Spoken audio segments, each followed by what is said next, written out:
Innal hamdalillah nahmaduhu wa nasta'inuhu wa nastaghfiruh wa na'udzu billahi min shururi anfusina wa min sayyiati a'malina. May yahdihillahu fala mudilla lahu wa may yudlil fala hadiya lahu.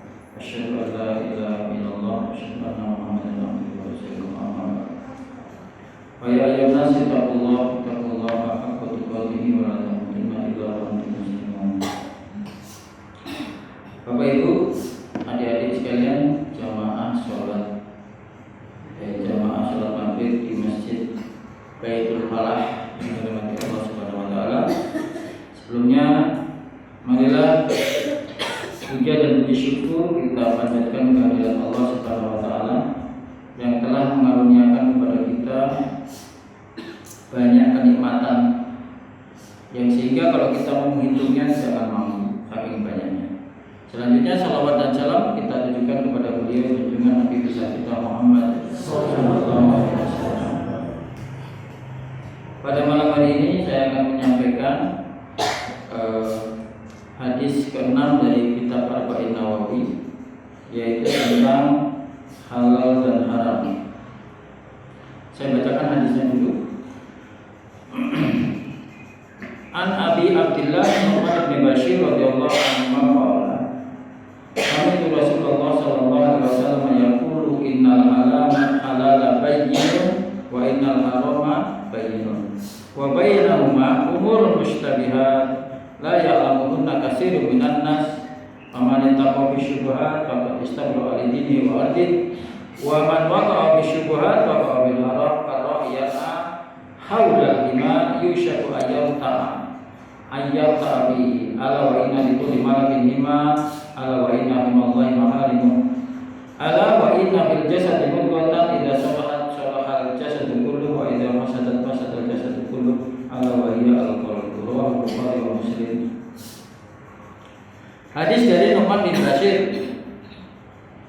Mudah-mudahan Allah meridai keduanya. Berkata Nu'man bin Bashir, kami telah mendengar Rasulullah sallallahu alaihi wasallam bersabda, sesungguhnya yang halal itu jelas, dan sesungguhnya yang haram itu juga sudah jelas.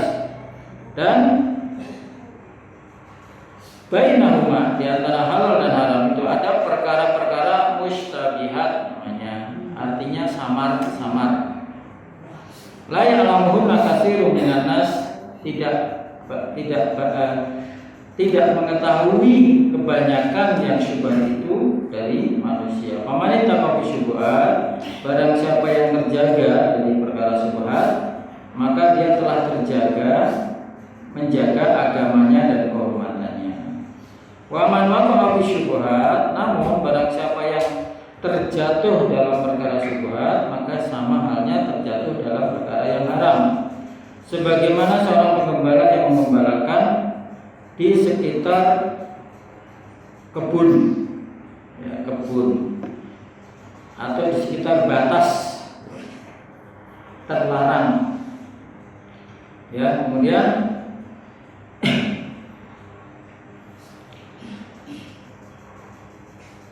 khaulal hima yushaku, hampir-hampir ayal takfihi, dia terjatuh ke dalamnya, artinya memakan sesuatu yang bukan haknya. Ala wa inna likulli malakin hima, ketahuilah bahwasanya tiap-tiap raja itu memiliki batas terlarang. Ala wa inna himallahi maharimuhu, ketahuilah bahwasanya batas larangan Allah itu adalah keharamannya. Ala wa inna fil jasadi mudghah, ketahuilah bahwasanya di dalam jasad kita itu ada segumpal daging, Idza soluhat soluhal jasadu kullu, jika baik segumpal daging itu, maka baiklah seluruh jasadnya. Wa idza fasada fasadal jasadu kullu, dan kalau rusak segumpal daging itu, maka rusaklah seluruh tubuh. Ketahuilah bahwa segumpal daging itu adalah hati. Baik. Yang pertama yang mau saya sampaikan adalah hadis ini dari Abu Abdillah Nu'man bin Bashir radhiyallahu anhu. Nu'man bin Bashir ini adalah yang pertama lahir dari kalangan Ansor setelah hijrah Nabi. Beliau sampai hidup di masa pemerintahannya Yazid atau Muawiyah bin Abi Sufyan. Beliau sempat menjadi gubernur di Kufah pada saat itu. Ini ya, menariknya kekuasaan Islam itu kemudian menarik orang-orang alim karena memang ini pemerintahan khilafah Islamiyah. Kemudian Nu'man bin Bashir pernah menyampaikan bahwa Rasulullah SAW mendengar Rasulullah SAW bersabda, sesungguhnya yang halal itu jelas betul dulu. Betul ya? Sego, nasi halal apa haram? Halal. Kita nah ini bicara bukan asalnya, tapi bicara unsur barangnya itu. Aneh iwak pitik halal wis saka bedhok ngene tanggane mboten halal. Iwak pitik mangan ning warung bar ora diitung niku mboten halal. Makune mangane tempe tahu, iwak pitike ora diitung. Itu tidak halal. Tapi kita bicara soal zat barangnya. Ya. Nasi halal.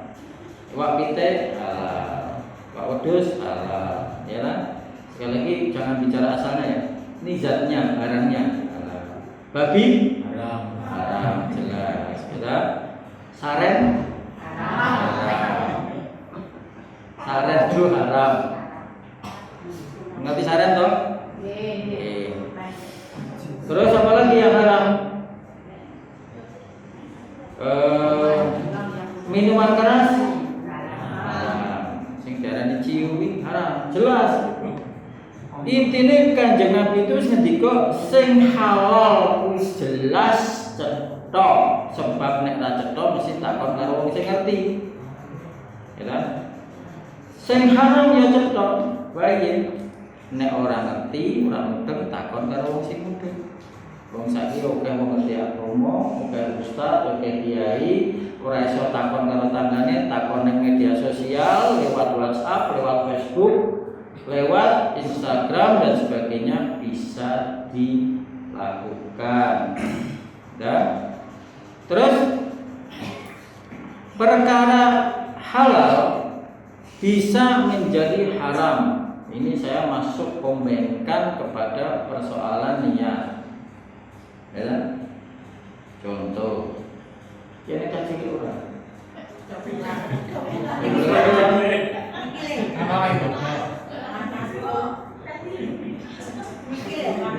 Hari ini saya mau beri contoh dewasa.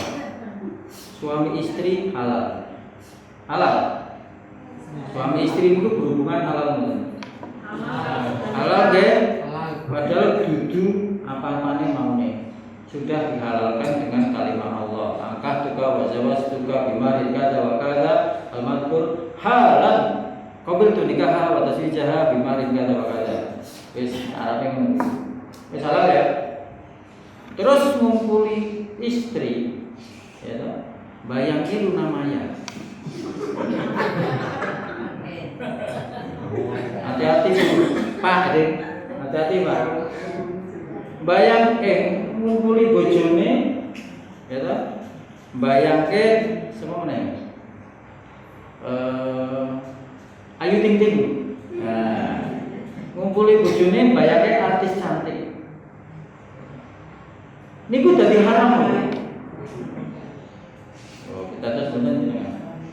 Niku dadi haram. Memang ora ana wong ngerti. Wong bayangke iki ora ana wong ngerti pasangan iki ora mutu. Mangan tahu bacem dulu. Kok bayangke sareng? Ya dadi haram. Oh, aku mangan sareng ini enak rasanya. Lah ngomong iki kok sareng.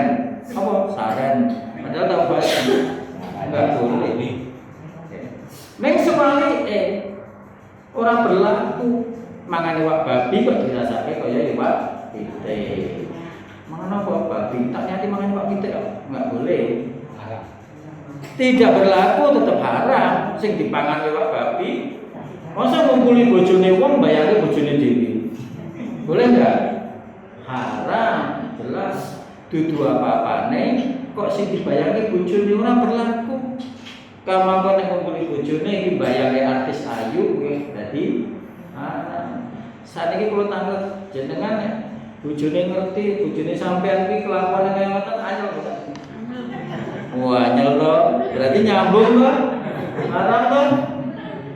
Terus sing putri nggak ngoten. Wah, aku ki bojoku kok cakrak kaya artis apa ya? Aku lagi ora apal artis dadinya nonton ya Dude Marlino coba. Dude Marlino apa Rano Dude Marlino banyak kaya Dude ya kan?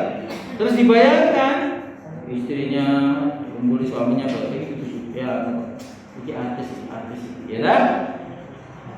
Suami juga marah tersinggung karena memang di situ ada larangan tidak boleh.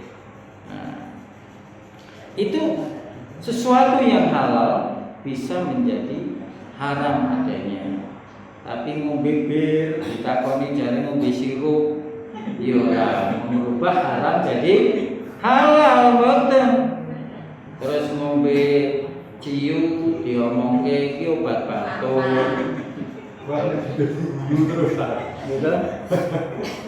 Tidak merubah yang haram menjadi halal, tidak. Ini ya. Jadi sesuatu yang diharapkan Allah itu sudah jelas baik di dalam Al-Quran maupun di dalam Sunnah. Perkara yang di antara keduanya adalah perkara syubhat namanya. Kalau di sini disebut mustabihat. Nah, awal itu orang Indonesia sering menyebutkan subhat. Nah, subhat itu di antara halal dan haram. Contohnya begitu. Contohnya ono wong lanang arep ngrabi wong wedok gadis. Mbok iki mbok sing lanang ngerti gadis kuwi mau necah endi tau dadi tangga. Ternyata cilikane tau dimong karo mboke sing lanang. Mboke sing lanang kuwi wis tau nyusoni anake bareng karo anake tanggane, anake dhewe lanang, anake tanggane wedok. Terus pisah ado pindanggon ketemu meneh arep jodohan.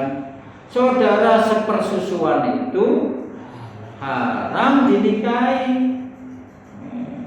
Mangtakoni bojone sampean dhisik tau nyusoni karo ibu kurang. Tau nyusoni karo ibuku ora oleh di bojo aku.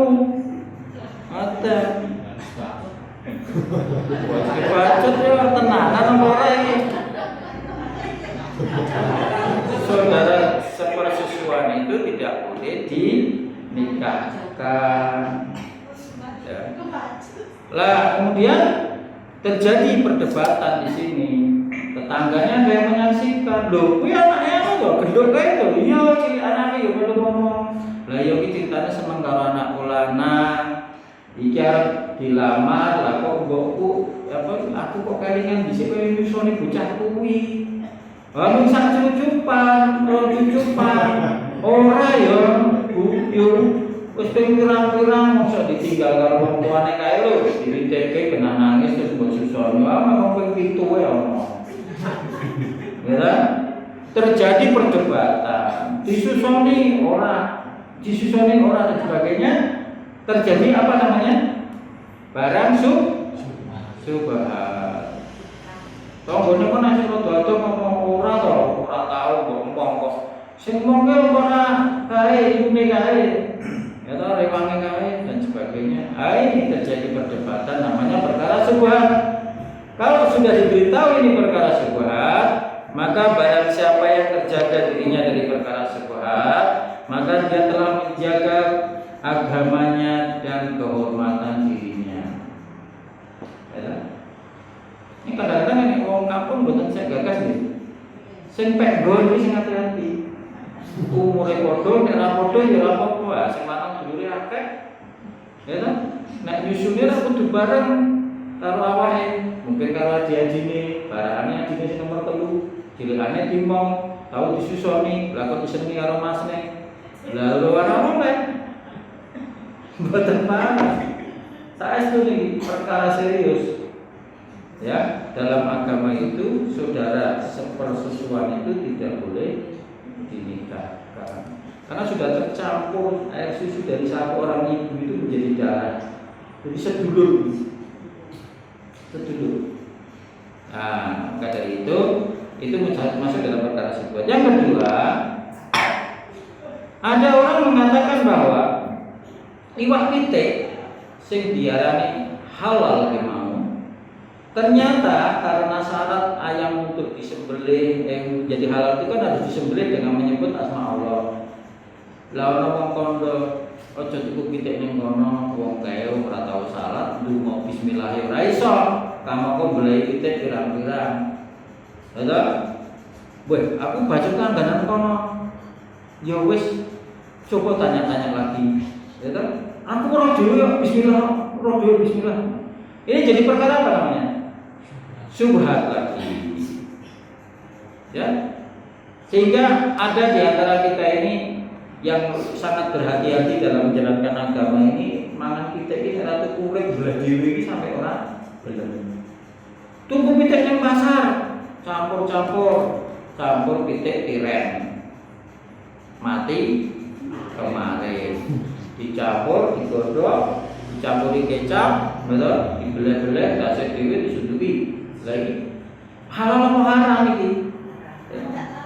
Nah makanya, kalau ada berita yang mengatakan, saya dulu juga pernah makan daging kambing umpamanya di satu tempat di Klaten, tidak saya sebut namanya, laris ramai. Ada yang mengatakan, wak wedhus iki kono ya gelem nampa wak wedhus sing mati. Maksudnya mati ora dibelah, mati loro, ya batang terus lagi kemarin mati nih tentu terus dimasak. Kemudian kita timbul loh, iki wedhus sing kijing iki termasuk sing dibelah apa sing mati pergobatan. Timbul keraguan pada diri kita. Sama-sama kita tidak yakin akan kehalalannya karena kita nggak kenal. Kita tinggalkan demi terjaga dari perkara syubhat. Ning murah, ya ora rasa gagas murah. Halal apa haram? Nah, itu ya. Maka kita itu kan kadang memperhatikan di antara kita ini jajan iwak pitik, jajan iwak wedhus, kuwi ndek Pak Kaji, ndek Bu Kaji, itu lho bahaya dengan. Karena kita tidak seperti di Malaysia. Kalau di Malaysia itu rumah makan ayam goreng itu dikasih di atasnya tulisan disembelih oleh Bapak Haji Ulil Albab pada negara ini. Ya, ada tulisannya disembelih oleh Bapak Haji Soekarto, disembelih oleh Bapak Haji. Kalau di Indonesia ada buatan ya. Nah, hal-hal demikian ini menjadi juga perkara syubhat. Maka dari itu barang siapa yang terjaga dirinya dari perkara syubhat, dia telah menjaga agamanya dan kehormatan dirinya. Kemudian wa man waqa'a fi syubhat waqa'a fil haram. Barang siapa yang terjatuh dalam perkara syubhat, maka dia terjatuh dalam perkara haram. Sebagaimana penggembala yang menggembalakan hewan gembalaannya di sekitar ladang yang dilarang untuk dimasukinya, maka lambat laun dia akan memasukinya. Contoh ngaten Bu, panjenengan angon wedhus di sekitar tanah milik wong sugih ning kene. Wis ana batase. Kamu kita durane apik-apik. Apa nek penikir ana anu sing seneng wedhus. Ya. Ana apa meneh? Apa tadi? Sing wedhus lho. Pemangi dan sebagainya, terus ada rumputan bagus-bagus yang itu milik orang lain. Nah, nek awake dhewe angon ning sekitar tanah kuwi dibatasi jarake. Ojo mung sak meter, 2 meter. Nek perlu 2 meter, 3 meter, 4 meter. Sebabnya nek awake dhewe cedak-cedak, awake dhewe melek pas dolanan SMS gitu. Dolanan game wedhuse mepet-mepet pager tanggane, akhirnya mangan tandurane tanggane. Kuwi diharamkan. Sing duwe wis omong, nek nang hati-hati aja cedak-cedak pager kene tanduran-tanduran sing tak senengi aja nanti dipangan wedhus. Nah, itu gambaran bagi orang atau raja, setiap raja itu memiliki batas, ya. Batas terlarang sebagaimana Allah Subhanahu wa taala juga memiliki batas larangan. Larangan Allah itu adalah keharamannya, ya. Jadi Allah itu tidak menghendaki kita itu terjatuh dalam perkara haram. Awake dhewe lu ngerti isine babi ku apa. Ternyata belakangan didapati bahwa di dalam tubuh babi itu terdapat cacing umpamanya. Lah awake dhewe iki ngerti utawa ora ngerti sebabnya diharamkan, tetep wong Islam iki samina wa atokna. Jadi tidak untuk mengetahui dulu sebabnya apa dilarang. Lah kok cium marai dilarang iki apa to? Kok sing enak-enak kok dilarang kabeh. Lah sebab jiwa mendem kuwi mau mulai buyar-buyur dianggap anak wedok ki wong liya, kok gekek dianggap bojone, kok kleru. Kok getun. Lah piye to anak sing disayangi digadang-gadang ning dadi bocah pinter lagi kuliah malah mulai suka mendem ora ilo anake dikira bojone. Engko ora gelem berot-berot dikira kok melawan karo bojo. Akhirnya terjadilah yang terjadi. Saya dengar kemarin, baru tadi dengarnya di Gria Prima dekat Jongrangan itu loh, nama sarian apa cetak mie ayam Pak Kumis. Baru baca ada pemerkosaan. Wong itu swidak tahun. Kok jam 4 lewat kono ditabrak karo cah lanang. Wis tiba baru diperkosa karo wong papat. Saya ini sadar di rumah sakit. Niku bocah mendem kabeh. Ayo. Ini wallahu alam kebenarannya mungkin bisa dilacak di media, tanya orang yang tidak sana. Saya baru dengar. Ada responsinya. Ada responsinya. Apa guys? Enggak ada responsinya. Kok garis polisi ngira? Kasus polisi kan biasanya dikasih garis polisi. Oh, belum tentu. Orang celaka. Belum tentu. Kecelakaan. Oh iya kecelakaan, tapi lebih pada pemerkosaan. Wow, alam silakan. Tadi istri saya bercerita habis pulang aja juga dari Gria Prima. Hati-hati jadi kalau ada orang mabuk itu dia lupa diri, hilang ingatannya, separuh ingatannya hilang sehingga segala sesuatu bisa terjadi. Orang kalau sudah mabuk nanti bisa memperkosa orang lain, bisa mencuri, bisa menjamret, bisa begal tanpa sadar. Ya, padahal dalam proses hukum orang tidak bisa dimaafkan karena berlaku kejahatan karena sedang mabuk. Nggak bisa toh? Sedang mabuk numpak kendaraan nabrak wong, lah mampu ke mabuk-mabuk kok malah numpak kendaraan. Apa meneh banter. Itu rahasia kita kalau ingin disayang Allah. Allah itu punya batas-batas kecemburuan. Kalau kalian itu sayang apa cinta kepada Allah, wes merasa mabuk. Wes rasa melanggar barang-barang yang diharamkan Allah. Neng enak Pak. Wah enak itu donga dumateng Allah Subhanahu Wa Taala. Awake dhewe iki kabeh mboten akan sing kuat ninggal sing haram. Tidak akan pada yang kuat menjalankan kewajiban. Sampai ini soal masjid ini, kekuatan saking sinten? Saking Allah. Sama sampai meninggalkan yang haram itu ya kekuatan dari Allah. Buat yang betul dibantu. Mulai doanya ya Allah berilah kami kekuatan untuk bisa istiqomah dalam menjalankan yang wajib, sholat ke masjid, dan kekuatan untuk meninggalkan yang haram itu karena memang kita memiliki kekuatan. La haula wala quwwata illa billah. Nah, terus sedikit yang mengetahui dari perkara yang syubhat ini. Ya karena memang wa ma'uti minal ilmi illa qalila wa aksarun nasi la ya'lamun. Sakjane ning donya iki nek dibanding pengetahuan Allah itu akeh wong sing ngerti apa akeh sing ora ngerti. Akeh wong sing ora ngerti. Dalil iki Kebanyakan dari kita itu tidak mengetahui, karena ilmu yang Allah berikan itu kalau ini laut, celupkan satu jari kita ke dalam lautan, kemudian kita angkat, ini ilmu yang diberikan kepada manusia. Selebihnya samudra luas itu adalah pengetahuan Allah Subhanahu wa taala. Sok awake dhewe kok iso cerita tentang ceritanya Nabi Adam.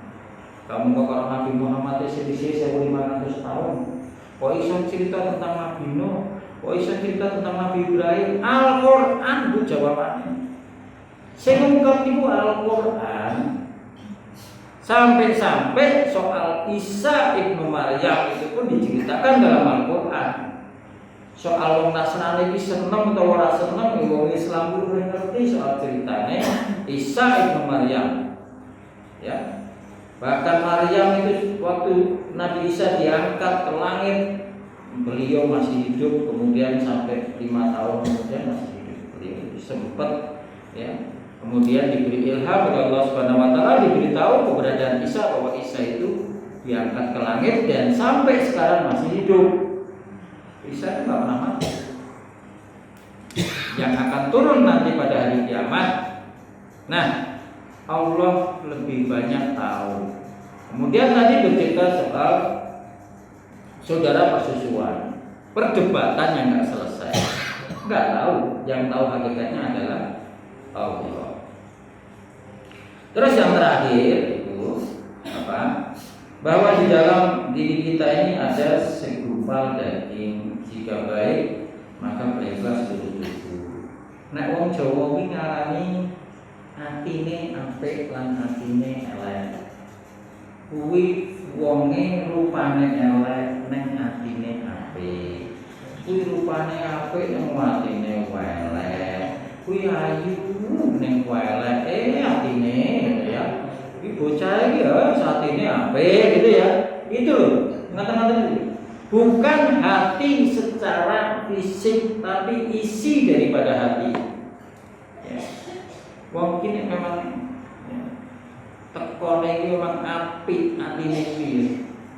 Yes, nanti bakal niteni kaya falsafah Jawa, becik ketitik Allah ketara. Sok bakalane ya sing apik kuwi dikenal. Nek wong ngontrak arep pamit tuwa mesti digondeli, mbok aku wong mriki to Pak. Sampeyan iku wis dicocoki karo warga kene, wis disenengi.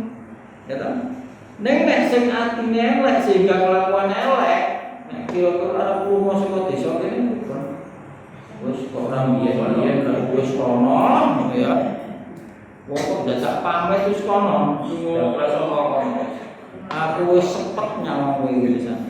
Nek kene ora arek apik malah luar karo cah nom-nom iki malah tak karu-karuan, gitu ya. Ini ada orang yang hatinya ini, kalau hatinya baik maka seluruh perbuatannya akan jadi baik. Tapi kalau buruk akan buruk. Ketahuilah itu adalah hati.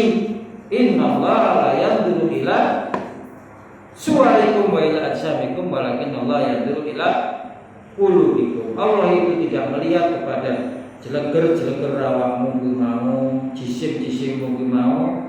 Allah juga tidak melihat kepada tampang rupa wajahmu.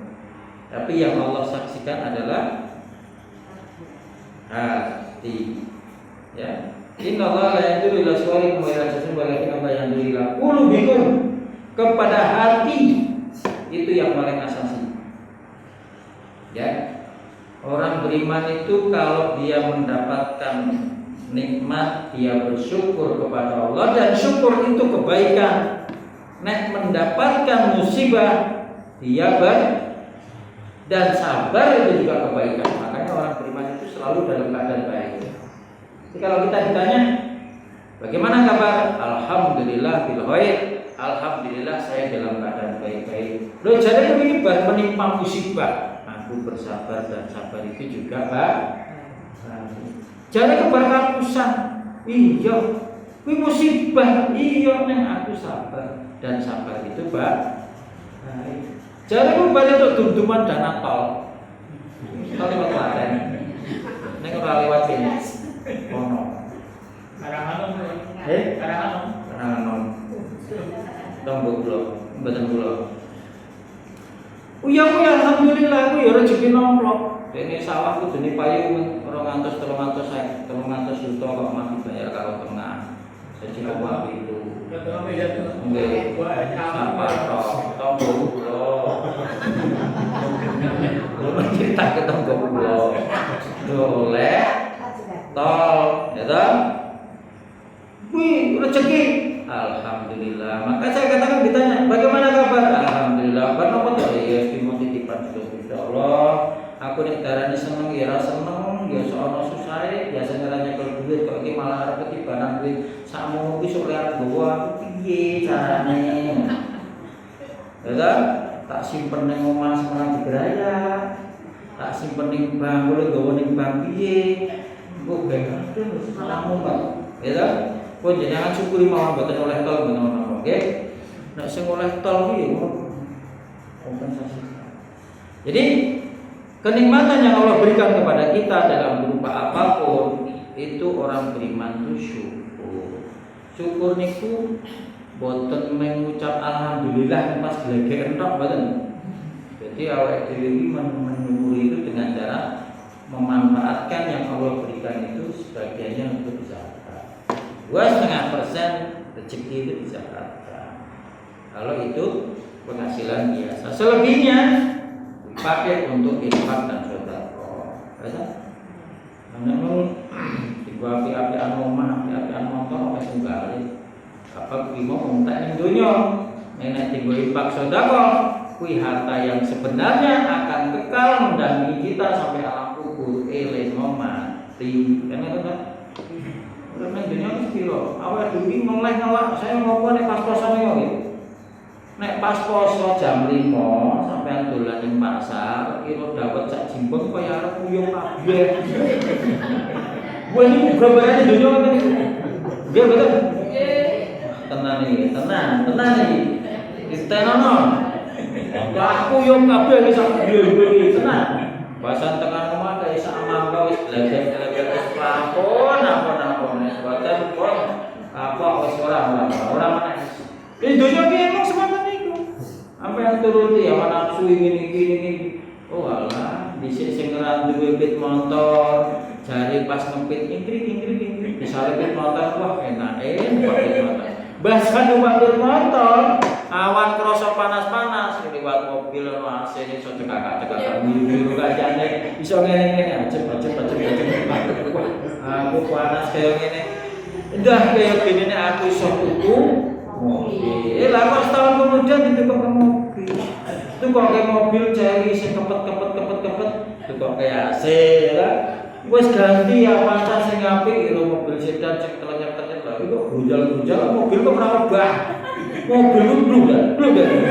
Pengen meneh sing sedan dituruti sedan. Ya sing kurang meneh. Soale sing macet. Apa dalane ngene macet kok enak. Pesawat nomor cepet tekan bulan. Mboten enten entek kula jare ngendikane Kanjeng Nabi, ora ana sing jalari wong kuwi mau warak saka urusan donya kecuali apa? Lemah. Jadi iki nek tutur kuwi dijeli lemah. Kuwi lagi rampung urusane, dadi tanggane gawe dulu, ngeten lho. Terus awake dhewe diglekake, diganjel begere ngono kae. Kuwi lagi leren. Wis ora butuh apa-apa nang takoni adus kene di sini. Ngrasake ngopo, Mbak? Seneng. Ngrasake soto meneng. Senane utawa. Wis tak gawe kok Mas. Mudah-mudahan semau. Kula nek dereng ngoten iki dereng. Soale nek diparingi sak gunung Uhud emas mesti njaluk loro. Wong awake dhewe iki kelangan duit 1 juta. Pas ki teko anake. Bu, jadi ra Bu? Hah? Mah kelangan duit tok le tak golek-golek iki clepet nang endi, Bu? Ya wis kok ora sak golek tak ijoli 1 juta. Kok anake mulai iki mikire beda. Pomo sing 1 juta mau ora ilang dadi ora sampe dihitung 2 juta iki mergo kelangan duit iki Gusti Allah welas anakmu teko dijoli. Sampe tak kelangan duit durung tentu diwenehi duit. Ono kok terus sikile kemerangsang ngono. Ana nek duit iki mung mergo sampeyan kira Gusti Allah paring ijo. Dadi menggali alhamdulillah ya wis ora tak goleki. Aku wis matur nuwun. Dilala kok ketemu kesarung kesampar ya wis ki bejane. Lah, duit sing tak goleki kok jebulane malah nang isor sikilku. Bejamu ngomong ilang rasa ngapusi nyatane ilang anake mulih ketemu duit. Nah, ini hubungannya dengan hati. Itu kita memang harus mengasahnya. Bentuk itu ibaratnya seperti tanah tempat tanaman iman itu dalam hati. Kita jaga iman kita itu, kita sirami agar tumbuh menjadi berkembang itu dengan cara melakukan syariat Islam. Satu, sholat, wirid, zikir, dongo, ya. Terus di luar itu sedekah dan sebagainya. Ingat kepada Allah terus, ingat kepada Allah terus, ingat kepada Allah terus. Zikir kepada Allah dalam keadaan apapun supaya hati kita terjaga dari perkara-perkara syubhat dan tidak cenderung kepada yang haram. Dan kita dijaga oleh Allah dengan doa begini. Yang qalibal qulub sabit qalbi ala dini wa yang membolak-balikkan hati. Sampai ngerti artinya hati dalam bahasa Arab itu apa? Al-qalb. Nggih. Qalbun nek kalep anjing. Nah, hati-hati nek sing soal anjing ini gitu. Nah, itu dijaga. Qalb artinya hati. Taqallub artinya berbolak-balik. Berarti artinya hati ya ada kesamaannya dengan bolak-balik esok sore tempe. Esok sore tempe esok tempe sore jele kok esok sore. Nah esok sore terus tempe jele. Nah esok tempe sore jele. Artinya kudune wis tempe iku lagi bundel didol mak dadi jele meneh. Niku menungso ngoten niku. Wong ora konsisten, ora komitmen. Dhisik ngomong piye, saiki ngomong piye, anti. Maka dalam hal agama, nek wis Islam piye dicekel sampai mati. Nek jeneng wong Islam iki kudu belum salah. Iso masjid ngramekake masjid di omah Gusti Allah. Itu wahai yang membolak-balikkan hati, bahasa Indonesia ini, tetapkanlah hatiku dalam agamamu. Ojo nganti aku mulai maneh keyakinan sampai aku tua sampai ke Mekah yang pasti. Wa putrobaka hatta yakal yakin dan beribadahlah kamu kepada Allah sampai datangnya kematian. Wala tamutun nabi sallallahu alaihi wasallam. Demikian, jika ada kurangnya saya mohon maaf. Aku lupa hal wa astagfirullahaladzim. Wassalamualaikum warahmatullahi wabarakatuh.